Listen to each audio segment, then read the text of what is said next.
Hi అండి. అందరికీ నమస్కారం. ఈరోజు కథ మౌనం వీడి దరి చేరవే సఖి. ఇక కథలోకి వెళితే ఆకాశంలో చందమామ ఒంటరిగా ప్రకాశిస్తున్నాడు. అతని చుట్టూ లక్షలాది నక్షత్రాలు ఉన్నప్పటికీ అతని ఒంటరితనం ఎవ్వరికీ కనిపించదు. సరిగ్గా తన జీవితం కూడా ఆ చందమామ లాంటిదే అని నిట్టూర్చింది సాహితి. చూడడానికి ఎంతో అందమైన రూపం. పెరిగిన వాతావరణం అంతా పైకి ఎంతో బాగున్నట్లు కనిపించినా ఆమె అంతరంగం మాత్రం ఎప్పుడూ చీకటి గదిలోనే ముగ్గిపోతూ ఉండేది. ఆడపిల్లగా పుడితే ఇంటికి మహాలక్ష్మి అంటారు. అమ్మాయి పుడితే తండ్రికి ప్రాణం అంటారు. కానీ సాహితీ జీవితంలో అవన్నీ కేవలం పుస్తకాలకే పరిమితమైన వాక్యాలు. ఆమె తండ్రి రామారావు, తల్లి సుజాత ఇద్దరికీ డబ్బు మీదే ధ్యాస. ప్రేమ, ఆప్యాయత అనేవి వారి నిఘంటువులోనే లేవు. కూతురు పుట్టిందని సంతోషించడం కంటే రేపు పెళ్ళికి ఎంత కట్నం సమకూర్చుకోవాలో అని లెక్కలు వేసుకున్న మనస్తత్వం వాళ్ళది. సాహితికి ఊహ తెలిసినప్పటి నుండి ఆమెకు దక్కింది కపట ప్రేమే. ఎవరైనా బంధువులు వస్తే మాత్రం మా అమ్మాయి బంగారం అని పైకి నటిస్తూ వాళ్ళు వెళ్ళగానే మళ్ళీ ఆమెను భారంగా చూసేవారు. సాహితి ఎప్పుడూ ఒక్కటే కోరుకునేది, తనకంటూ ఒక చిన్న ప్రపంచం ఉండాలి. అందులో తనను అర్థం చేసుకునే మనిషి ఉండాలి. తన కన్నీళ్లను తుడిచే చెయ్యి కావాలి. కానీ విధి ఆమె పట్ల వేరేలా రాసిపెట్టి ఉంది. సాహితికి 22 నిండగానే రామారావు ఆమెకు సంబంధాలు చూడడం మొదలుపెట్టాడు. మంచి గుణగణాలు ఉన్న అబ్బాయి కంటే ఆస్తిపాస్తులు ఎక్కువగా ఉన్న అబ్బాయి కోసం వెతకడం ప్రారంభించాడు. ఆ సమయంలోనే రామారావుకు ఆ ఊరికే అతిపెద్ద కోటీశ్వరుడైన విక్రమ్ సంబంధం గురించి తెలిసింది. విక్రమ్ ఒక రాతి గుండెగల మనిషి. అతి పిన్న వయసులోనే కోట్లకు పడగలెత్తిన వ్యాపారవేత్త. కానీ అతనికంటూ ఒక గతం ఉంది, ఒక వర్తమానం ఉంది. విక్రమ్ జీవితంలో నిహారిక అనే అమ్మాయి ఉంది. విక్రమ్కు డబ్బు తప్ప మనుషుల మీద, బంధాల మీద ఏమాత్రం నమ్మకం లేదు. తన చుట్టూ ఉన్న వాళ్ళంతా తన డబ్బు చూసే వస్తున్నారని అతని గాఢమైన నమ్మకం. ప్రేమ, పెళ్ళి అనేవి కేవలం వ్యాపార ఒప్పందాలు మాత్రమే అని నమ్మే రకం అతను. నిహారిక కూడా మోడ్రన్ ప్రపంచానికి అలవాటు పడిన అమ్మాయి. ఆమెకు విక్రమ్ ఆస్తి, హోదా మాత్రమే కావాలి. విక్రమ్కి కూడా ఈ విషయం తెలుసు. కానీ అతనికి ఒక వారసుడు కావాలి. తన వంశాన్ని, తన సామ్రాజ్యాన్ని ముందుకు తీసుకెళ్లడానికి ఒక బిడ్డ కావాలి. ఆ బిడ్డకు తల్లిగా ఇంట్లో అణిగిమణిగి ఉండే ఒక సాధారణ అమ్మాయి కావాలి. అందుకే తన కుటుంబ సభ్యుల ఒత్తిడి మేరకు పెళ్లికి సిద్ధమయ్యాడు. కానీ అతని షరతు ఒక్కటే, నాకు నా జీవితం ఉంది. నా భార్యగా వచ్చే అమ్మాయి కేవలం నా వంశాన్ని వృద్ధి చేయడానికి, నా ఇంటికి కోడలిగా ఉండడానికి మాత్రమే. నా మనసులో ఆమెకు స్థానం ఉండదు. నా జీవితంలో నిహారిక ఎప్పుడూ ఉంటుంది. ఈ షరతులు అన్నీ రామారావుకు, సుజాతకు తెలుసు. విక్రమ్ తరపు వారు సంబంధం తీసుకువచ్చినప్పుడు మధ్యవర్తులు ఈ విషయాలన్నీ పూసగుచ్చినట్లు చెప్పారు. అబ్బాయికి వేరే అమ్మాయితో సంబంధం ఉందట కదండి, మన అమ్మాయిని ఇచ్చి ఎలా చేస్తాం అని సుజాత మొదట్లో సందేహించినా, పిచ్చిదానా, కోట్లకు పడగలెత్తిన సంబంధం ఇది. వాడు ఏమైనా చేసుకొని మనకు కావాల్సింది డబ్బు. ఈ పెళ్లి జరిగితే మన దశ తిరిగినట్లే. సాహితి ఎలాగోలా అడ్జస్ట్ అవుతుందిలే.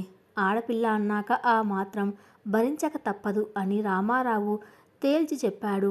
అప్పటికి గది బయట నిలబడి ఈ మాటలు వింటున్న సాహితి గుండె ముక్కలయ్యింది. కన్న తల్లిదండ్రులే తనను ఒక వస్తువులా అమ్ముకుంటున్నారని అర్థమైంది. తన జీవితంలోకి రాబోయే వాడికి వేరే అమ్మాయితో సంబంధం ఉందని తెలిసి కూడా కేవలం డబ్బు కోసం తన గొంతు కోస్తున్నారని తెలిసి కన్నీరు మున్నీరుగా విలపించింది. తనను కాపాడమని, ఆ నరకంలోకి పంపొద్దని తల్లిదండ్రుల కాళ్ళపై పడి ప్రాధేయపడింది. నాకు ఈ పెళ్ళి వద్దు నాన్న. ఎవరికో రెండో మనిషిగా, కేవలం పేరుకే భార్యగా నేను బతకలేను. దయచేసి నన్ను బలి చేయకండి అని ఎంత ఏడ్చినా ఆ కసాయి తల్లిదండ్రుల మనసు కరగలేదు. నీకు పెళ్లి చేయడం మా బాధ్యత. వాడు కోటీశ్వరుడు. ఏ లోటు లేకుండా చూసుకుంటాడు. వాడు ఇంకో అమ్మాయితో తిరిగితే నీకేంటి నష్టం? రాజమహల్ లాంటి ఇంట్లో మహారాణిలా ఉంటావు. నోరు మూసుకొని పెళ్లికి సిద్ధమవు అని కఠినంగా శాసించారు. ఆ రోజు సాహితీ మనసులో ఏదో తెగిపోయింది. ఏ తల్లిదండ్రులైతే తనకు శ్రీరామరక్షగా నిలబడాలో వాళ్ళే తన పాలిట యమకింకరులుగా మారడంతో ఆమెలో ఉన్న కొద్దిపాటి ఆశ కూడా చచ్చిపోయింది. పెళ్లి రోజు రానే వచ్చింది. కళ్యాణ మండపం మొత్తం బంధుమిత్రులతో, పూల అలంకరణలతో కన్నుల పండగగా ఉంది. కానీ పీటల మీద కూర్చున్న సాహితీ మొహంలో మాత్రం కలలేదు. ఒక యంత్రంలాగా పూజారి చెప్పినట్లు చేస్తుంది. విక్రమ్ పీటల మీదకు వచ్చాడు. అతని కళ్ళల్లో పొగరు, ముఖంలో నిర్లక్ష్యం కొట్టిచ్చినట్లు కనిపిస్తున్నాయి. పక్కన కూర్చున్న సాహితీ వైపు కనీసం ఒక్కసారి కూడా చూడలేదు. తాళి కట్టే సమయం ఆసన్నమైంది. సన్నాయి మేళాలు మ్రోగుతున్నాయి. మంత్రాల నడుమ విక్రమ్ సాహితీ మెడలో 3 ముళ్ళు వేశాడు. ఆ ప్రతి ముడి తన పాలిట ఒక ఉరితాడుగా అనిపించింది సాహితీకి. పెళ్లి తంతు ముగిసింది. అప్పగింతల సమయంలో కూడా సాహితీ ఏడవలేదు. ఎవరి కోసం ఏడవాలి? తనను అమ్ముకున్న తల్లిదండ్రుల కోసమా? ఆమె కళ్ళల్లోని కన్నీరు అప్పటికే ఎండిపోయింది. విక్రమ్ ఇంటికి అడుగుపెట్టింది. ఆ ఇల్లు ఒక అద్భుతమైన రాజభవనంలా ఉంది. కానీ సాహితీకి మాత్రం అది ఒక అందమైన జైలులా కనిపించింది. రాత్రి అయింది. శోభనం గదిని రకరకాల పూలతో ఎంతో అందంగా అలంకరించారు. పాల గ్లాసు పట్టుకొని గది మధ్యలో నిలబడి ఉంది సాహితీ. గుండె వేగంగా కొట్టుకుంటుంది. భయంతో చేతులు వణుకుతున్నాయి. తలుపు తీసుకొని లోపలికి వచ్చాడు విక్రమ్.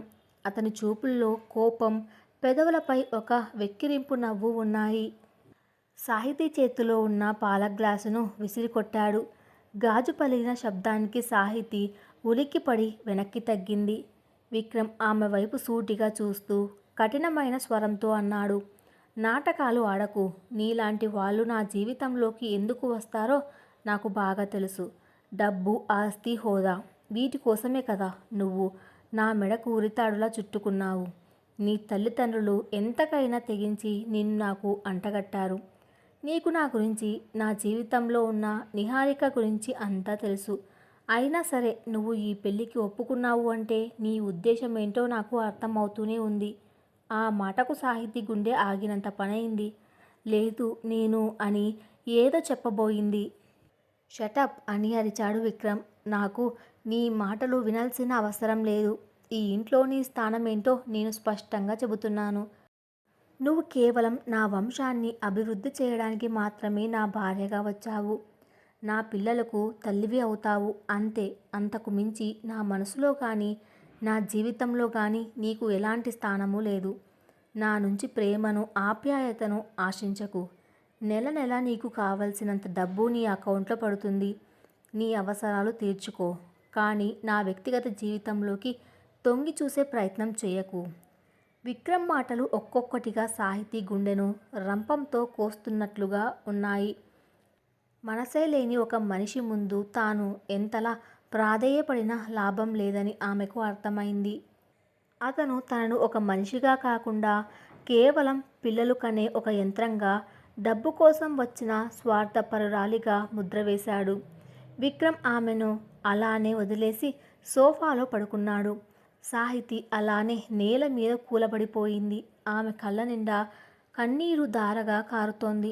చిన్నప్పటి నుండి తాను ఎదుర్కొన్న కపట ప్రేమ, తల్లిదండ్రుల స్వార్థం, ఇప్పుడు భర్త రూపంలో వచ్చిన ఈ రాక్షసత్వం అన్నీ కలిసి ఆమెను ఉక్కిరి బిక్కిరి చేశాయి. తన బాధను చెప్పుకోవడానికి ఆమెకు ఎవ్వరూ లేరు. తనని అర్థం చేసుకునేవారు ఎవ్వరూ లేరు. మాట్లాడి ప్రయోజనం ఏంటి? తన అర్ధనాదం వినే నాథుడే లేనప్పుడు ఈ గొంతు ఎందుకు? ఆ క్షణంలో సాహితీ ఒక నిర్ణయం తీసుకుంది. సమాజం, తల్లిదండ్రులు, భర్త అందరూ తనను ఒక ఆట బొమ్మలా చూశారు. ఇకపై తాను ఎవ్వరితోనూ తన మనసులోని మాటను పంచుకోకూడదని నిశ్చయించుకుంది. తన బాధను, తన కన్నీటిని తనలోనే దాచుకోవాలని నిర్ణయించుకుంది. ఆ క్షణం నుండే ఆమె పెదవులు మూతపడ్డాయి. ఆమె గొంతు మూగబోయింది. జీవితంలో ఎప్పుడు తనను అర్థం చేసుకునే నిజమైన ప్రేమ దొరికే వరకు తాను మౌనంగానే ఉండిపోవాలని శపథం చేసింది. ఉదయం సూర్యకిరణాలు ఆ రాజభవనం కిటికీ అద్దాల గుండా లోపలికి ప్రవేశించాయి. ఆ వెలుతురు నేల మీద పడుతున్న సాహితీ కళ్ళను తాకగానే ఆమెకు మెలకువ వచ్చింది. రాత్రంతా ఏడ్చి ఏడ్చి ఆమె కళ్ళు ఉబ్బిపోయి ఉన్నాయి. గది అంతా నిశ్శబ్దంగా ఉంది. మంచం మీద విక్రమ్ గాఢ నిద్రలో ఉన్నాడు. సాహితి నెమ్మదిగా లేచి కూర్చుంది. రాత్రి జరిగిన సంఘటనలు ఆమె మదిలో మెదిలాయి. విసిరికొట్టిన పాల గ్లాసు పెంకులు ఇంకా అక్కడే చెల్లాచెదురుగా పడి ఉన్నాయి. తన జీవితం కూడా ఆ గాజు పెంకుల్లాగే ముక్కలైపోయిందని ఆమెకు అనిపించింది.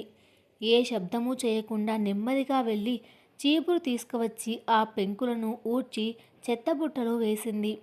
తన కన్నీళ్లను, బాధను కూడా అలాగే మనసులోని ఒక చీకటి మూలకు నెట్టేసి ఇక ఎప్పటికీ వాటిని బయటకు రానివ్వకూడదని గట్టిగా నిర్ణయించుకుంది. ఆమె ముఖంలో ఇప్పుడు ఎలాంటి భావమూ లేదు. కేవలం ఒక శూన్యం మాత్రమే అలుముకుంది. స్నానం చేసి పసుపు రంగు చీర కట్టుకొని నుదుట సింధూరం పెట్టుకొని అద్దం ముందు నిలబడింది సాహితి. అద్దంలో కనిపిస్తున్న ప్రతిబింబం ఆమెకు కొత్తగా అనిపించింది. ఇది సాహితి కాదు, బ్రతికి ఉండగానే ప్రాణం కోల్పోయిన ఒక శిల అని తనలో తాను అనుకుంది. అప్పుడే విక్రమ్కు మెలకువ వచ్చింది. అద్దం ముందు తయారవుతున్న సాహితిని చూసి అతని పెదవులపై ఒక అసహ్యమైన నవ్వు వెలిసింది. ఏంటి ఉదయాన్నే తయారైపోతున్నావు? కొత్త పెళ్లి కూతురు కదా, అందరూ ఏమైనా అలంకరణలు, నగలు ఇస్తారని ఆశగా ఉందా అని వెటకారంగా అన్నాడు. సాహితి అతని వైపు తిరిగింది. ఆమె కళ్ళల్లో కోపం లేదు, బాధ లేదు, ఎలాంటి భావమూ లేదు. కేవలం శూన్యంగా అతని వైపు చూసింది. ఒక్క మాట కూడా మాట్లాడలేదు. కనీసం పెదవి కూడా విప్పలేదు. ఆమె మౌనం విక్రమ్కు కాస్త వింతగా అనిపించింది. రాత్రి తను అంతలా అవమానించిన ఆమె ఎందుకు ఏడవడం లేదు, ఎందుకు ఎదురు సమాధానం చెప్పడం లేదు అని మనసులో అనుకున్నాడు. నీ నాటకాలు నా దగ్గర సాగవు. నీ తల్లిదండ్రులు ఎంత కమ్ముడుపోయారో నాకు తెలుసు. నీకు నెలకు ఎంత కావాలో చెప్పు, నీ మొహాన పడేస్తాను. కానీ నా దగ్గర పతివ్రత పోజులు కొట్టకు అంటూ కోపంగా బాత్రూంలోకి వెళ్ళిపోయాడు విక్రమ్. సాహితీ గుండె లోపల అగ్ని పర్వతం బద్దలవుతున్న బయటకు మాత్రం ఒక నిశ్చలమైన సరస్సుల ప్రశాంతంగా గది బయటకు నడిచింది. కిందకు వెళ్ళగానే ఆ ఇంటి పని మనిషి, ఎంతో వయసు పైబడిన పార్వతమ్మ సాహితిని చూసి చిరునవ్వు చిందించింది. రావమ్మా, కొత్త కోడలు ఇల్లంతా మహాలక్ష్మిలా కలకలలాడిపోతున్నావు. రాత్రి బాగా నిద్రపట్టిందా తల్లి అని ఆప్యాయంగా అడిగింది. సాహితి ఆమె వైపు చూసి చిన్నగా తలూపింది.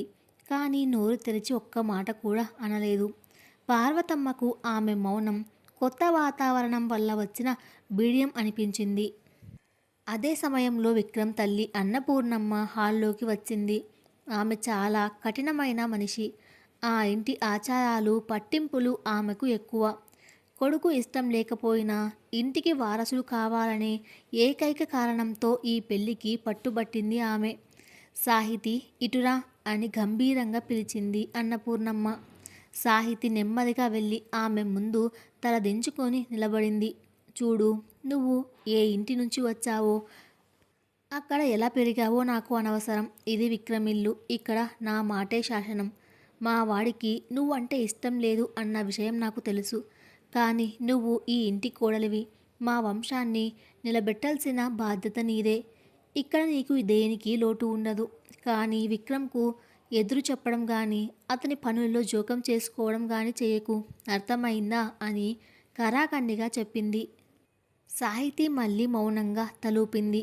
అన్నపూర్ణమ్మకు ఆమె ప్రవర్తన కొంత ఆశ్చర్యాన్ని, ఇంకొంత సంతృప్తిని ఇచ్చింది.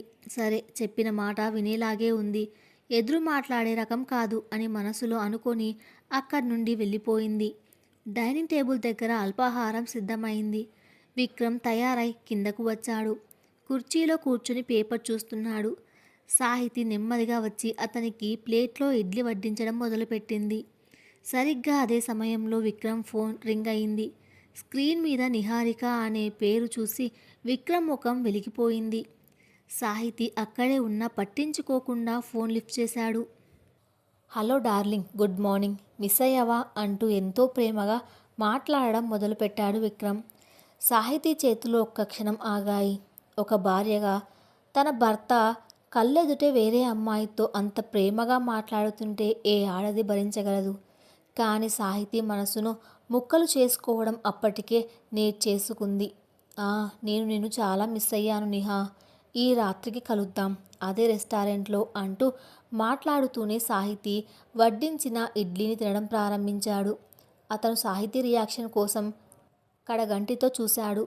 కనీసం ఆమె ముఖంలో కోపం, అసూయ లేదా కన్నీళ్లు ఏమైనా కనిపిస్తాయేమో అని ఎదురుచూశాడు. కానీ సాహితీ మొహంలో ఎలాంటి మార్పు లేదు. వడ్డించడం పూర్తవగానే అక్కడి నుండి సైలెంట్గా వెనక్కి తిరిగి వంటింట్లోకి వెళ్ళిపోయింది. విక్రమ్కు పిచ్చెక్కేలా అనిపించింది. ఈమె అసలు మనిషేనా, లేక రక్త మాంసాలు లేని రోబోనా? డబ్బుల కోసం కకృతిపడి నా మెడలో పడిన ఈమెకు కనీసం ఆత్మాభిమానం కూడా లేదా?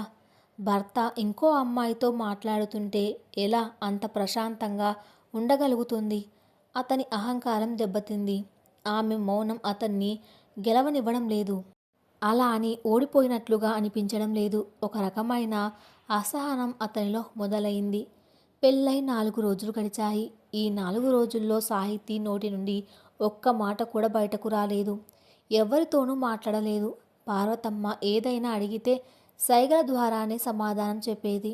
ఇంటి పనులన్నీ ఒక యంత్రంలా చేసుకుపోయేది. ఒకరోజు సాయంత్రం విక్రమ్ ఆఫీస్ నుండి త్వరగా వచ్చాడు. హాల్లో సోఫాలో కూర్చుని ల్యాప్టాప్లో వర్క్ చేసుకుంటున్నాడు. సాహితీ కాఫీ తీసుకువచ్చి టీపాయ్ మీద పెట్టింది. అప్పుడే ఆమె మొబైల్ మోగింది. కాలర్ ఐడీలో నాన్న అని రాసి ఉంది. సాహితీ ఫోన్ చూసి అలానే నిలబడిపోయింది. లిఫ్ట్ చేయలేదు. ఫోన్ మోగి మోగి కట్ అయింది. మళ్ళీ మోగింది. విక్రమ్ చిరాకు పడుతూ, "ఏంటి? మీ నాన్నే కదా ఫోన్ చేస్తుంది, లిఫ్ట్ చెయ్యి. ఏంటి? డబ్బులు ఏమైనా కావాలని అడగడానికి చేస్తున్నాడా? నా ముందు మాట్లాడడానికి నాటకాలా" అని వెటకారంగా అన్నాడు. సాహితీ ఫోన్ తీసుకుని ఆన్ చేసి స్పీకర్లో పెట్టింది. "హలో సాహితీ, ఏంటే ఫోన్ ఎత్తడం లేదు? ఎంతైనా కోటీశ్వరుడికి పెళ్ళాం అయిపోయావు కదా, మమ్మల్ని మర్చిపోయావా ఏంటి?" అంది. "అది కాదు కానీ మీ ఆయనకు చెప్పి ఒక 10 లక్షలు మన అకౌంట్లో వేయించవే. నా వ్యాపారానికి అర్జెంటుగా కావాలి. వాడికి 10 లక్షలు అంటే ఒక లెక్క కాదులే. ఎలాగోలా నచ్చజెప్పి డబ్బులు అడుగు" అని రామారావు గొంతు వినిపించింది. ఆ మాటలు వింటున్న విక్రమ్ కళ్ళల్లో మరింత అసహ్యం పెరిగింది. "చూశావా, మీ వాళ్ళ బుద్ధి బయటపడింది. ఇప్పుడేం సమాధానం చెబుతావు" అన్నట్లుగా సాహితీ వైపు చూశాడు. కానీ సాహితీ మొహంలో బాధ లేదు. ఆమె నెమ్మదిగా ఫోన్ కట్ చేసింది. తన కన్న తండ్రి మాటలు ఆమె గుండెల్లో గుణపాల్లా దిగుతున్న ఆమె ఒక్క కన్నీటి చుక్కను కూడా బయటకు రానివ్వలేదు. ఫోన్ స్విచ్ ఆఫ్ చేసి అక్కడి నుండి మౌనంగా తన గదిలోకి వెళ్ళిపోయింది. విక్రమ్ అలాగే ఉండిపోయాడు. ఆమె కనీసం తన తండ్రిని సమర్థించుకోలేదు. అలా అని తప్పు పట్టలేదు. ఫోన్ అడిగి మరీ స్పీకర్లో పెట్టి తనకే వినిపించేలా చేసింది. ఎందుకు ఈ అమ్మాయి ఇలా ప్రవర్తిస్తుంది? డబ్బు కోసమే నా దగ్గరకు వస్తే వాళ్ళ నాన్న అడిగిన వెంటనే నన్ను బ్రతిమలాడాలి కదా. కానీ ఎందుకు అలా కట్ చేసి వెళ్ళిపోయింది? విక్రమ్ బుర్రలో వేల ప్రశ్నలు మెదిలాయి. కానీ అతనిలోని అహంకారం, నిహారికపై ఉన్న మోజు ఆ ప్రశ్నలకు సమాధానాలు వెతుక్కోనివ్వలేదు. మరుసటి రోజు ఉదయం ఇంట్లో అందరూ పనుల్లో ఉన్నారు. కాలింగ్ బెల్ మోగింది. పార్వతమ్మ వెళ్ళి తలుపు తీసింది. గుమ్మం ముందు అత్యంత ఆధునిక దుస్తుల్లో కళ్ళకు కూలింగ్ గ్లాస్ పెట్టుకొని నిలబడి ఉంది నిహారిక. విక్రమ్ ఉన్నాడా అని అడుగుతూనే సమాధానం కోసం ఎదురు చూడకుండా ఇంట్లోకి దర్జాగా నడుచుకుంటూ వచ్చింది. సరిగ్గా అప్పుడే సాహితీ మెట్లు దిగి కిందకు వస్తోంది. ఇద్దరి కళ్ళు కలిశాయి. నిహారిక సాహితీని పైనుండి కింద వరకు తేరిపార చూసింది. సాహితీ కట్టుకున్న సాధారణ చీర, ముఖంలో ఉన్న అమాయకత్వం చూసి నిహారిక పెదవులపై ఒక చులకనాభావం వ్యక్తమైంది. "హో, నువ్వేనా ఆ సాహితివి? విక్రమ్ భార్యను అని కాగితాల మీద రాసి ఉన్నంత మాత్రాన ఈ ఇంటికి మహారాణివి అనుకోకు. విక్రమ్ మనస్సులో, అతని జీవితంలో నీకు ఎలాంటి స్థానమూ లేదు. నువ్వు కేవలం ఒక కాంట్రాక్ట్ వర్కర్వి మాత్రమే. నా ప్లేస్ను నువ్వు ఎప్పటికీ భర్తీ చేయలేవు" అని ఎంతో అహంకారంగా సూటిపోటి మాటలతో సాహితిని అవమానించే ప్రయత్నం చేసింది నిహారిక.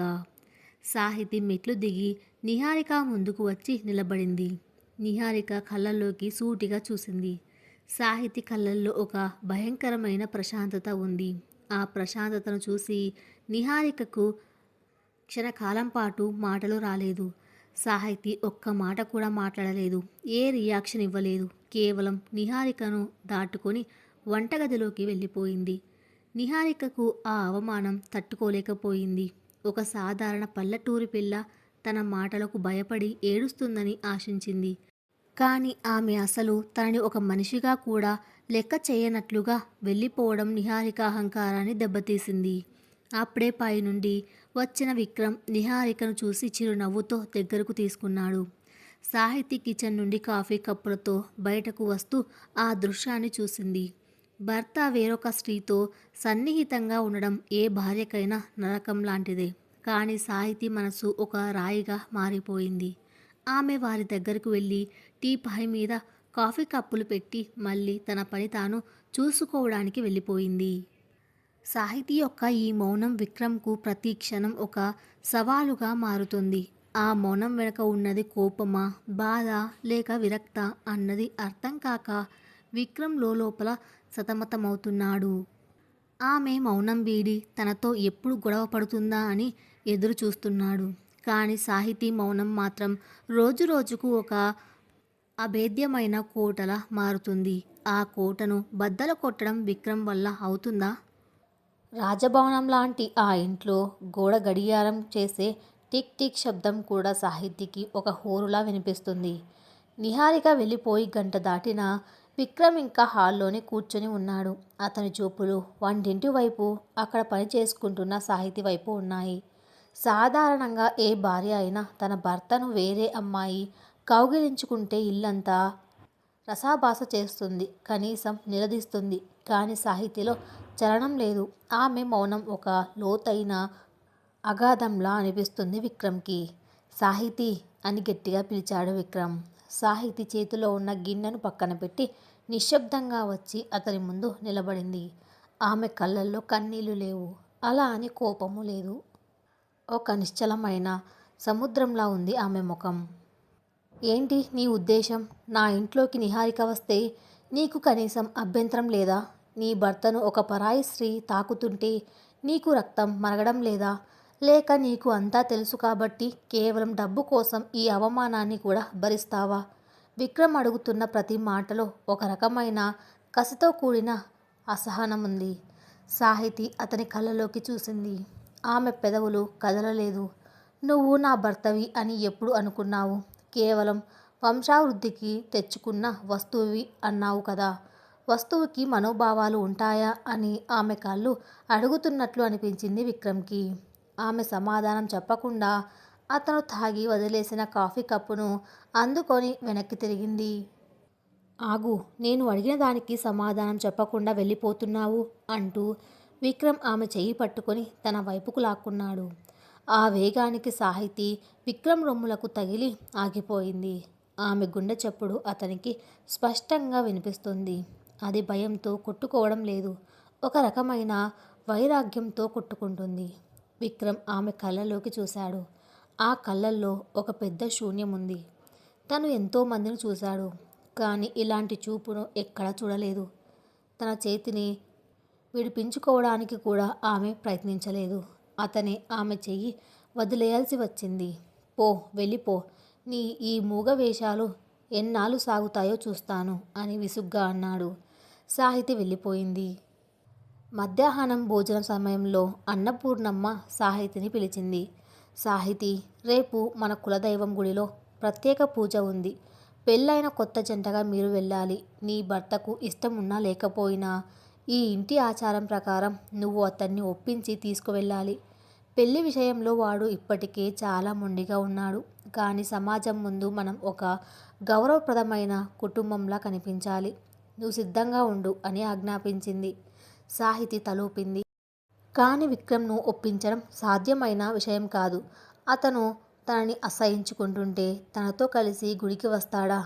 రాత్రి విక్రమ్ గదిలోకి రాగానే సాహితీ పూజ గది నుంచి తెచ్చిన ప్రసాదాన్ని, ఒక చిన్న కాగితం మీద రాసిన సందేశాన్ని అతని ముందు ఉంచింది. కాగితం మీద ఇలా ఉంది: అత్తయ్య గారు రేపు గుడికి రమ్మన్నారు. ఉదయం 6 గంటలకు ప్రయాణం. విక్రమ్ ఆ కాగితాన్ని చూసి నవ్వాడు. ఓహో, ఇప్పుడు రాతలు మొదలయ్యాయా? నేను రాను. నాకు ఇలాంటి నమ్మకాలు లేవు. పైగా నీతో కలిసి నేను ఎక్కడికి రాను. నా గౌరవాన్ని బజారున పడేయాలని చూస్తున్నావా? నా స్నేహితులు చూస్తే ఏమనుకుంటారు? ఒక పల్లెటూరి పిల్లని పెళ్లి చేసుకుని తిరుగుతున్నాడు అని నవ్వుకుంటారు. సాహితి ఆ మాటలకు చలించలేదు. ఆమె మౌనంగా వార్డ్రోబ్ దగ్గరికి వెళ్ళి అతని బట్టలు తీసి మంచం మీద పెట్టింది. ఆ బట్టల మీద మళ్ళీ ఒక స్లిప్ పెట్టింది. అమ్మగారి ఆజ్ఞ. విక్రమ్కు అర్థమైంది. తన తల్లి మాటలను తను జవదాటలేడు. అది సాహితికి బలం కాదు, తన తల్లి మీద అతనికున్న భయం, గౌరవం అని ఆమెకు తెలుసు. సరే వస్తాను, కానీ ఒక్క విషయం గుర్తుపెట్టుకో. అక్కడ మనం భార్యాభర్తలుగా నటిస్తామంతే. నలుగురిలో నా పరువు తీయకు అని హెచ్చరించాడు. మరుసటి రోజు ఉదయం విక్రమ్, సాహితి గుడికి చేరుకున్నారు. పసుపు రంగు పట్టుచీరలో, తలలో మల్లెపూలతో సాహితి దేవకన్యలా ఉంది. కానీ ఆమె ముఖంలో చిరునవ్వు లేదు. గుడిలో పూజారి అడిగాడు, అమ్మా, గోత్రనామాలు చెప్పండి. సాహితి మౌనంగా ఉండిపోయింది. విక్రమ్ అయిష్టంగానే తన గోత్రం చెప్పాడు. పూజ జరుగుతున్నంతసేపు సాహితి కళ్ళు మూసుకొని ప్రార్థిస్తుంది. ఆమె ఏం కోరుకుంటుంది? తన కష్టాలు తీరాలనా, లేక తన మౌనాన్ని భరించే శక్తి ఇవ్వమనా? పూజ ముగిశాక బయటకు వస్తుండగా విక్రమ్ బిజినెస్ పార్ట్నర్స్ కొందరు అక్కడ కనిపించారు. వారితో పాటు నిహారిక కూడా ఉంది. బహుశా విక్రమ్ వస్తాడని తెలిసి ఆమె కావాలనే అక్కడికి వచ్చింది. హే విక్రమ్, ఏంటి ఇక్కడ? ఓ, వైఫ్తో కలిసి టెంపుల్ విజిటా? వెరీ ట్రెడిషనల్ అంటూ ఒక స్నేహితుడు ఎగతాళిగా అన్నాడు. నిహారిక దగ్గరకు వచ్చి, ఏంటి విక్రమ్, ఈమెను తీసుకొని ఇలాంటి చోటుకు వచ్చావు? నీ టేస్ట్ ఇంతలా పడిపోయిందని అనుకోలేదు. చూడు, నీ పక్కన ఈమె అస్సలు సెట్ అవ్వడం లేదు. ఏదో పని మనిషిని పక్కన పెట్టుకొని తిరుగుతున్నట్లు ఉంది అని గట్టిగా నవ్వింది. విక్రమ్కు కోపం వచ్చింది. కానీ అది నిహారిక మీద కాదు, సాహితి మీద. తన వల్ల తను ఈరోజు అవమానపడాల్సి వస్తుందని భావించాడు. సాహితి మాత్రం ఆ మాటలన్నీ వింటూ కూడా ఏమీ విననట్లుగా దూరంగా ఉన్న ఒక పేద ముసలామెకు తన దగ్గర ఉన్న పళ్ళు ప్రసాదం ఇస్తోంది. ఆమె ప్రశాంతత నిహారికను మరింత రెచ్చగొట్టింది. ఓయ్, నేను మాట్లాడుతుంటే వినపడడం లేదా? అంత గర్వమా నీకు? అంటూ సాహితి భుజం పట్టుకొని తిప్పింది నిహారిక. ఆ క్షణంలో సాహితి నిహారిక కళ్ళల్లోకి సూటిగా చూసింది. ఆ చూపులో ఒక రకమైన పదును ఉంది. నిహారిక ఒక్క క్షణం వెనక్కి తగ్గింది. సాహితి ఏమీ మాట్లాడకుండానే నిహారిక చేతిని తన భుజం మీద నుంచి విదిలించుకొని విక్రమ్ వైపు కూడా చూడకుండా కారు దగ్గరకు నడిచింది. విక్రమ్కి ఆశ్చర్యం వేసింది. సాహితికి అంత ధైర్యం ఎక్కడిది? తన గర్ల్ ఫ్రెండ్ని అంతలా తృణీకరించి వెళ్ళిపోతుంటే తను ఏమీ చేయలేకపోయాడు. ఇంటికి తిరిగి వచ్చాక విక్రమ్ గదిలో సాహితిపై విరుచుకుపడ్డాడు. నీకు ఎంత ధైర్యం? నిహారికను అలా అవమానించి వస్తావా? ఆమె నా గెస్ట్, నా లైఫ్లో ముఖ్యమైన వ్యక్తి. నువ్వు కేవలం ఒక నామమాత్రపు భార్యవి మాత్రమే. నీ పరిధిలో నువ్వు ఉండు అని అరిచాడు. సాహితీ మౌనంగా ఒక గ్లాసు మంచినీళ్లు తెచ్చి టీపాయ్ మీద పెట్టింది. ఆమె ప్రవర్తన విక్రమ్కు పిచ్చెక్కిస్తుంది. మాట్లాడు, గొడవపడు, కనీసం నన్ను తిట్టు, కానీ ఇలా దయ్యంలా మౌనంగా ఉండకు. నీ మౌనం నన్ను వెక్కిరిస్తున్నట్లు ఉంది. నీ తల్లిదండ్రులు డబ్బు కోసం నిన్ను నా దగ్గరకు పంపారు. నువ్వు కూడా వాళ్ళలాగే స్వార్థపరురాలివి. నీకు నా మీద ప్రేమ లేదు, కేవలం ఈ ఆస్తి మీద ఆశ అని నోటికొచ్చినట్లు వాగాడు. సాహితి అప్పుడు తన బీరువా తెరిచి ఒక డైరీ తీసింది. అందులో నుంచి ఒక చిన్న బాండ్ పేపర్ తీసి అతని ముందు పెట్టింది. అది ఆమె పెళ్లికి ముందే సంతకం చేసిన పేపర్. అందులో ఇలా ఉంది, నేను విక్రమ్ ఆస్తిలో ఒక్క రూపాయి కూడా కోరుకోవడం లేదు. నా తండ్రి తీసుకున్న డబ్బుకు నా జీవితానికి ఎలాంటి సంబంధము లేదు. భవిష్యత్తులో నేను విడిపోవాల్సి వచ్చినా నాకు ఎలాంటి భరణం అవసరం లేదు. విక్రమ్ ఆ పేపర్ చూసి షాక్ అయ్యాడు. ఆమె పెళ్లికి ముందే తన ఆస్తిని త్యాగం చేసేసింది అంటే తను ఇక్కడికి వచ్చింది డబ్బు కోసం కాదు. మరి దేనికోసం? తల్లిదండ్రుల బలవంతం కోసమా? మొదటిసారి విక్రమ్ మనసులో సాహితీ పట్ల ఉన్న ఒక అభిప్రాయం చెరిగిపోయింది. తను అనుకున్నట్లు ఆమె స్వార్థపరురాలు కాదు. కానీ మరి ఆమె తనతో ఎందుకు మాట్లాడడం లేదు? ఎందుకు అంత మౌనంగా ఉంటోంది? ఆ రాత్రి విక్రమ్కు నిద్ర పట్టలేదు. పక్కనే సోఫాలో పడుకున్న సాహితిని చూస్తున్నాడు. చంద్రుడి వెలుతురులో ఆమె ముఖం ఎంతో నిర్మలంగా ఉంది. ఆమె నుదుటి మీద ఒక చిన్న గాయం కనిపించింది. అది గుడిలో నిహారిక తోసినప్పుడు తగిలినట్టు ఉంది. తన వల్ల, తన చుట్టూ ఉన్న మనుషుల వల్ల సాహితి గాయపడుతోంది. కానీ ఆమె మౌనం వీడటం లేదు. ఎవరు నువ్వు సాహితి? నీ మౌనం వెనక ఉన్న రహస్యమేమిటి అని తనలో తాను అనుకున్నాడు విక్రమ్. అతనికి తెలియదు ఆ మౌనం ఒక నిరసన అని. ప్రపంచం మీద, బంధాల మీద ఆమె కోల్పోయిన నమ్మకానికి ఆ మౌనమే ఒక సమాధి అని. విక్రమ్ డబ్బుతో మనుషులను కొనవచ్చని అనుకున్నాడు. కానీ సాహితీ మౌనాన్ని అతను కొనలేకపోతున్నాడు. ఆ మౌనమే ఇప్పుడు అతన్ని వెంటాడుతోంది. అదే సమయంలో నిహారిక మనసులో కుట్రలు మొదలయ్యాయి. సాహితిని ఈ ఇంట్లో నుండి ఎలాగైనా బయటకు పంపాలని ఆమె నిర్ణయించుకుంది. విక్రమ్ను తన వశం చేసుకోవడానికి ఆమె వేసే తదుపరి అడుగు సాహితీ జీవితాన్ని ఇంకెన్ని మలుపులు తిప్పబోతుంది. రాత్రి గడిచి ఉదయం అయింది. కానీ విక్రమ్ కళ్ళల్లోకి నిద్ర రాలేదు. టేబుల్ మీద ఉన్న ఆ బాండ్ పేపర్ వైపే అతని చూపులు ఉన్నాయి. నేను విక్రమ్ ఆస్తిలో ఒక్క రూపాయి కూడా కోరుకోవడం లేదు. ఆ వాక్యాలు అతని బుర్రలో మళ్ళీ మళ్ళీ ప్రతిధ్వనిస్తున్నాయి. తన జీవితంలోకి వచ్చే ప్రతి ఒక్కరూ తన డబ్బును, హోదాను చూసే వస్తున్నారని అతను బలంగా నమ్మాడు. నిహారిక కూడా తన ఆస్తిని ప్రేమించిందే తప్ప తనను కాదని అతనికి లోపల ఒక అనుమానం ఎప్పుడూ ఉండేది. కానీ ఈ పల్లెటూరి పిల్ల, ఎలాంటి ఆధారం లేని ఒక సాధారణ అమ్మాయి, కోట్ల రూపాయల ఆస్తిని వద్దని పెళ్లికి ముందే ఎలా సంతకం చేయగలిగింది? విక్రమ్కు పిచ్చెక్కుతున్నట్లుంది. తను అంచనా వేసిన దానికి వాస్తవానికి పొంతన కుదరడం లేదు. సాహితిని ఒక స్వార్థపరురాలిగా, డబ్బు కోసం కకృతిపడే ఆడదానిగా ముద్ర వేసి తనను తాను సమర్థించుకున్నాడు. కానీ ఇప్పుడు ఆ కారణం కాస్త చేజారిపోయింది. మరి ఆమె ఎందుకు ఈ నరకంలోకి అడుగుపెట్టింది? ఎందుకు తన అవమానాలను భరిస్తూ మౌనంగా ఉండిపోయింది? సరిగ్గా అప్పుడే బాత్రూమ్ తలుపు తీసుకొని బయటకు వచ్చింది సాహితి. తల స్నానం చేసి జుట్టు తుడుచుకుంటూ అద్దం ముందు నిలబడింది. విక్రమ్ ఆమెను తదేకంగా గమనించాడు. ఆమె ముఖంలో నిన్నటి అలసట, నుదుటి మీద నిహారిక తోసినప్పుడు తగిలిన చిన్న గాయం స్పష్టంగా కనిపిస్తున్నాయి. ఆ గాయం చూసి విక్రమ్ మనసులో చిన్నపాటి అపరాధ భావం కలిగింది. అతను నెమ్మదిగా ఆమె దగ్గరకు వెళ్ళాడు. అద్దం గుండా అతన్ని చూసిన సాహితి చేతులు క్షణం ఆగాయి. కానీ ఆమె వెనక్కి తిరగలేదు. డబ్బు కోసం కాకపోతే ఇంకెందుకు చేసుకున్నావు నన్ను? విక్రమ్ గొంతులో ఈసారి కోపం లేదు, ఒక రకమైన గందరగోళం ఉంది. నీకు నా ఆస్తి మీద ఆశ లేనప్పుడు, నా గురించి అన్నీ తెలిసి కూడా నీ మెడకు ఈ ఉరితాడు ఎందుకు వేసుకున్నావు చెప్పు సాహితి. సాహితి నెమ్మదిగా వెనక్కి తిరిగింది. విక్రమ్ కళ్ళల్లోకి సూటిగా చూసింది. ఆ కళ్ళల్లో ఈరోజు ఒక కొత్త భావం కనిపించింది. నిస్సహాయత. నన్ను అడిగే హక్కు, అవకాశం ఎవరిచ్చారు నాకు? ఒక వస్తువును బజారులో అమ్మేటప్పుడు ఆ వస్తువు అభిప్రాయాన్ని ఎవరైనా అడుగుతారా అని ఆమె చూపులు ప్రశ్నిస్తున్నట్లు అనిపించింది విక్రమ్కి. కానీ పెదవులు మాత్రం విప్పలేదు. తన మౌనమే తన ఆయుధం, తన కవచం. ఆమె విక్రమ్ పక్క నుండి మౌనంగా కిందకు వెళ్ళిపోయింది. విక్రమ్ అలాగే నిలబడిపోయాడు. ఈమె మౌనం నన్ను పిచ్చోడిని చేసేలా ఉంది. అసలు ఈమె మనసులో ఏముందో తెలుసుకోవాలి అని బలంగా అనుకున్నాడు. అదే రోజు మధ్యాహ్నం ఆఫీస్లో విక్రమ్ తన క్యాబిన్లో కూర్చొని ఫైల్స్ చూస్తున్నాడు. కానీ అతని మనసంతా సాహితీ చుట్టూనే తిరుగుతోంది. గుడిలో ఆమె నిహారికను ఎదురించిన తీరు, ఆ బాండ్ పేపర్ అన్నీ అతని కళ్ళ ముందే మెదులుతున్నాయి. అప్పుడే నిహారిక క్యాబిన్ తలుపు తీసుకొని లోపలికి వచ్చింది. ఆమె ముఖంలో కోపం, అసహనం స్పష్టంగా ఉన్నాయి. విక్రమ్, అసలు ఏంటి ఇదంతా? నిన్న గుడిలో ఆ సాహితి నన్ను అంతలా అవమానిస్తుంటే నువ్వు ఒక్క మాట కూడా అనలేదేంటి? ఆమెకు అంత పొగరు ఎక్కడిది అంటూ కుర్చీలో కూర్చుంది. విక్రమ్ ఫైల్ మూసి ఆమె వైపు చూశాడు. ఆమె నిన్ను ఏమీ అనలేదు కదా నిహారిక.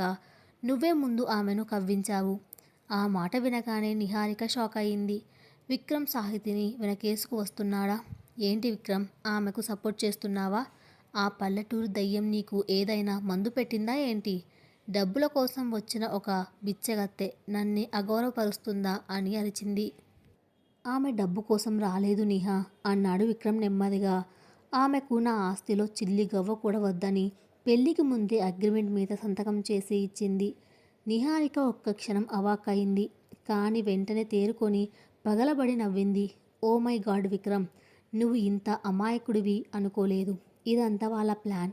ముందు ఏమీ వద్దని చెప్పి నీ మనసులో సింపతి కొట్టేయాలి. ఆ తర్వాత నెమ్మదిగా ఈ సామ్రాజ్యమంతా తన గుప్పట్లోకి తెచ్చుకోవాలి. మిడిల్ క్లాస్ అమ్మాయిల మైండ్ సెట్ ఎలా ఉంటుందో నీకు తెలియదు. ఇదంతా ఒక పెద్ద ట్రాప్. నువ్వు ఆ ట్రాప్లో పడుతున్నావు అని విషం చిమ్మింది. విక్రమ్ ఆలోచనలో పడ్డాడు. నిహారిక చెప్పినట్లు అదంతా నాటకమా? సాహితి అంత పెద్ద కుట్ర చేస్తుందా? కానీ ఆమె కళ్ళల్లో ఉన్న అమాయకత్వం, ఆ శూన్యం, అవన్నీ నాటకం అనిపించడం లేదు. నాకు తెలుసు విక్రమ్, నువ్వు ఆమె మాయలో పడుతున్నావు. అందుకే నాపై కూడా కోపం తెచ్చుకుంటున్నావు. ఆమెను వెంటనే ఆ ఇంటి నుంచి పంపించేయి.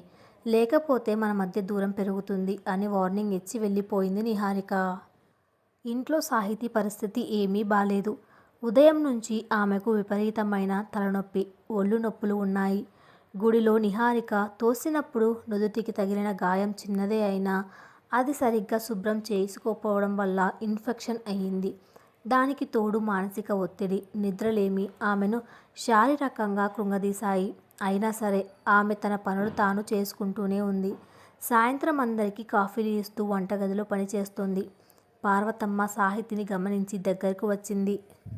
అమ్మ సాహితి, ఏంటి నీ ముఖం అలా పీక్కుపోయింది? ఒంట్లో బాలేదా అంటూ సాహితి నుదురు పట్టుకుంది. వేడికి ఆమె చెయ్యి చురుక్కుమంది.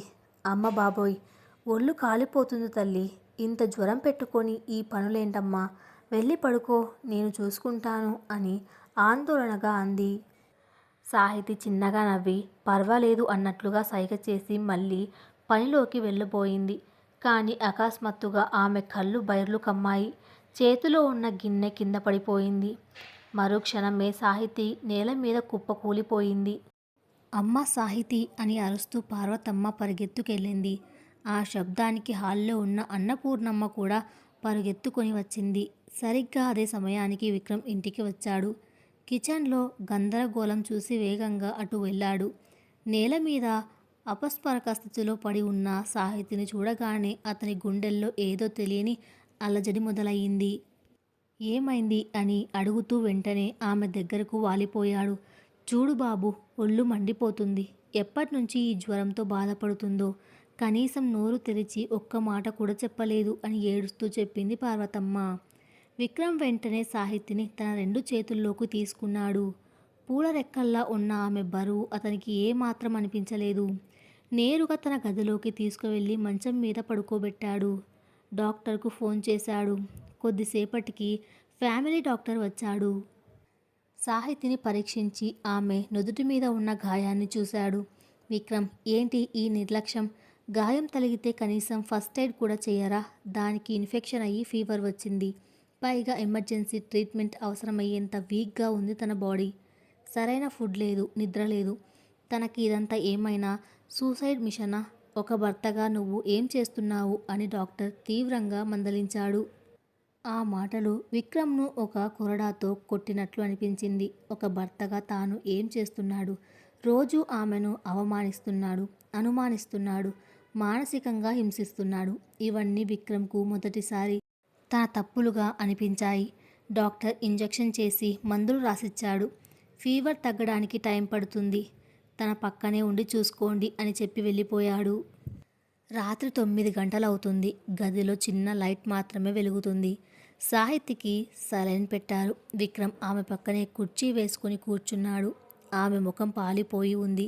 జ్వరపు తీవ్రతకు ఆమె పెదవులు ఎండిపోయి ఉన్నాయి. మొదటిసారి విక్రమ్ ఆమెను ఒక మనిషిలా చూస్తున్నాడు. ఎందుకింత మొండితనం? నా మీద నీకు కోపముంటే నాతో గొడవ పడొచ్చు కదా. ఇలా నిన్ను నువ్వు ఎందుకు శిక్షించుకుంటున్నావు అని తనలో తాను అనుకున్నాడు. కొద్దిసేపటికి సాహితికి మెలకువ వచ్చింది. కళ్ళు తెరిచి చూసేసరికి పక్కనే విక్రమ్ కూర్చొని ఉన్నాడు. ఆమెను చూస్తూ అతను ఏదో చెప్పబోయాడు. కానీ సాహితి వెంటనే తన కళ్ళు తిప్పుకుంది. తన చేతికి ఉన్న సలైన్ ట్యూబ్ను లాగేయడానికి ప్రయత్నించింది. తను లేచి వెళ్ళిపోవాలని చూసింది. ఏయ్, పిచ్చి పనులు చేయకు, కదలకుండా పడుకో అని విక్రమ్ ఆమె చెయ్యి పట్టుకున్నాడు. సాహితి అతని చేతిని వదిలించుకొని కోపంగా అతని వైపు చూసింది. నా మీద ఈ దొంగ జాలి ఎందుకు? నీకు నేను కేవలం ఒక కాంట్రాక్ట్ వర్కర్ని మాత్రమే కదా. నా మానాన నన్ను చావనివ్వు అన్నట్లుగా ఉంది ఆ చూపు. చూడు సాహితి, నాకు నీ మీద ఎలాంటి ప్రేమ లేదు. కానీ నా ఇంట్లో ఉంటూ నీకు ఏమైనా జరిగితే దానికి నేనే బాధ్యత వహించాలి. అది నా ప్రెస్టేజ్ ఇష్యూ. అందుకే డాక్టర్ని పిలిపించాను. అంతకు మించి నువ్వు ఏమీ ఊహించుకోకు. నోరు మూసుకొని రెస్ట్ తీసుకో అని తన సహజమైన అహంకారాన్ని బయటపెట్టాడు. కానీ సాహితికి అతని మాటలు కొత్తేమీ కాదు. ఆమె ఒక్క క్షణం అతని వైపు చూసి నెమ్మదిగా కళ్ళు మూసుకుంది. ఆమె కళ్ళ మూలాల నుండి 2 కన్నీటి బిందువులు జారి దిండు మీద పడ్డాయి. ఆ కన్నీళ్లు విక్రమ్ గుండెను ఎందుకో ఒకలాగా పిండేశాయి. తను అన్న మాటలు ఆమెను ఎంత గాయపరిచాయో అతనికి అర్థమైంది. కానీ తన ఈగో తనను క్షమాపణ అడగనివ్వలేదు. రాత్రంతా విక్రమ్ కుర్చీలోనే కూర్చొని ఆమెకు జ్వరం తగ్గుతుందో లేదా అని తల మీద తడిగుడ్డ పెట్టుతూ గడిపాడు. ఒక కోటీశ్వరుడైన విక్రమ్ తనకి ఏమాత్రం ఇష్టం లేని భార్య కోసం రాత్రంతా మేల్కొని సేవ చేయడం ఆ ఇంట్లో ఎవ్వరికీ ఊహకు కూడా అందని విషయం. మరుసటి రోజు ఉదయం సాహితికి జ్వరం కాస్త తగ్గింది. ఆమె నెమ్మదిగా లేచి కూర్చుంది. విక్రమ్ అప్పటికే బాత్రూంలో ఉన్నాడు. పార్వతమ్మ బార్లీ నీళ్లు తీసుకువచ్చింది. ఎలా ఉందమ్మా ఇప్పుడు అని ఆప్యాయంగా అడిగింది. సాహితి చిన్నగా తలూపి గ్లాస్ తీసుకుంది. అప్పుడే గదిలోకి అన్నపూర్ణమ్మ వచ్చింది. విక్రమ్ ఎక్కడ అని అడిగింది. బాత్రూం వైపు సైగ చేసింది సాహితి. కొద్దిసేపటికి విక్రమ్ బయటకు వచ్చాడు. తల్లిని చూసి ఏంటమ్మా ఇక్కడ అని అడిగాడు. నువ్వు కాస్త నా గదికి రా విక్రమ్, మాట్లాడాలి అని గంభీరంగా చెప్పి వెళ్ళిపోయింది అన్నపూర్ణమ్మ. విక్రమ్ ఆమె వెనకాలే వెళ్ళాడు. ఏంటి విక్రమ్ ఇదంతా? ఆ అమ్మాయికి జ్వరం వస్తే రాత్రంతా నువ్వు నిద్రపోకుండా సేవ చేశావట కదా. ఏంటి నీ ఉద్దేశం? నువ్వేమైనా ఆమెను నిజంగానే భార్యగా అంగీకరిస్తున్నావా అని సూటిగా అడిగింది అన్నపూర్ణమ్మ. అదేంటమ్మా అలా అడుగుతావు? ఇంట్లో ఒక మనిషికి ఆరోగ్యం బాగాలేకపోతే మానవత్వంతో చూశాను, అంతేగాని దానికి వేరే అర్థాలు తీయకు. నా లైఫ్లో నిహారిక తప్ప వేరే ఎవరికీ ప్లేస్ లేదు అని కోపంగా అన్నాడు. మానవత్వం, ఈ పదం నీ నోట వెంట రావడం వింతగా ఉంది విక్రమ్. అయినా ఆ నిహారిక ఏంటి ఎప్పుడు మన ఇంట్లోనే పడి ఉంటోంది. నిన్న ఆమె రావడం వల్లే కదా సాహితికి గాయం తగిలి అది పెద్దదయింది. చూడు విక్రమ్, సాహితి నాకు ఇష్టమైన కోడలు కాదు. కేవలం మన వంశం కోసం తీసుకువచ్చాను. కానీ ఆమె ఈ ఇంటి పరువు. ఆమెకు ఏమైనా జరిగితే సమాజంలో తలవంపులు మనకే. ఆ నిహారికను కాస్త హద్దుల్లో ఉండమని చెప్పు అని వార్నింగ్ ఇచ్చింది అన్నపూర్ణమ్మ. తల్లి మాటలు విక్రమ్కు మరింత చిరాకును తెప్పించాయి. అందరూ తననే తప్పు పడుతున్నారు. సాహితి మౌనంగా ఉండి అందరి సానుభూతిని పొందుతుంది. నిహారిక ఏమో సాహితి మీద కుట్రలు పన్నుతుంది. వీళ్ళిద్దరి మధ్యలో తను నలిగిపోతున్నాడు. గదిలోకి తిరిగి వచ్చేసరికి సాహితి మంచం మీద లేదు. ఆశ్చర్యపోయి బాల్కనీలోకి వెళ్ళి చూశాడు. అక్కడ కూడా లేదు. కిందకు వెళ్ళి చూసేసరికి జ్వరం పూర్తిగా తగ్గిపోయినా నీరసంగా ఉన్నా సరే సాహితి కిచెన్లో వంట చేస్తుంది. అరే నీకు పిచ్చా ఏంటి? రెస్ట్ తీసుకోమని చెప్పానా లేదా అని అరుచుకుంటూ వెళ్ళాడు విక్రమ్. సాహితి అతని వైపు ఎలాంటి బెరుకు లేకుండా చూసింది. చేతిలో ఉన్న గరిటెను పక్కన పెట్టి ఒక పళ్ళెంలో భోజనం వడ్డించి విక్రమ్ ముందు పెట్టింది. నా బాధ్యత నేను నిర్వర్తిస్తున్నాను. నీ దయాదాక్షిణ్యాలు నాకు అవసరం లేదు అని ఆమె చూపులు చెబుతున్నాయి.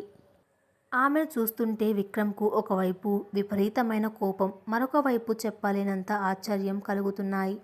ఇన్ని అవమానాలు భరించి కనీస ప్రేమ కూడా నోచుకోని ఈ అమ్మాయి మనసు ఏ రాతితో చేసి ఉంటుంది.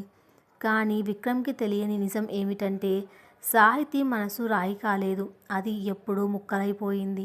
ఇప్పుడు అక్కడ మిగిలింది కేవలం ఆత్మగౌరవం మాత్రమే. ఆ ఆత్మగౌరవాన్ని బతికించుకోవడానికే ఆమె ఈ మౌన పోరాటం చేస్తుంది. సాహితీ మౌనం విక్రమ్ అహంకారాన్ని దెబ్బతీస్తూనే ఉంది. కానీ ఆ దెబ్బల నుండే అతనిలో ఆమె పట్ల ఒక తెలియని ఆకర్షణ, అర్థం చేసుకునే ఆరాటం మొదలయ్యాయి. ఇది ప్రేమకు నాది అవుతుందా, లేక నిహారిక పన్నే కొత్త కుట్రలకు బలవుతుందా? కథ ఇంకా ఉంది. అది నెక్స్ట్ పార్ట్లో కొనసాగించబడుతుంది. Thanks for listening.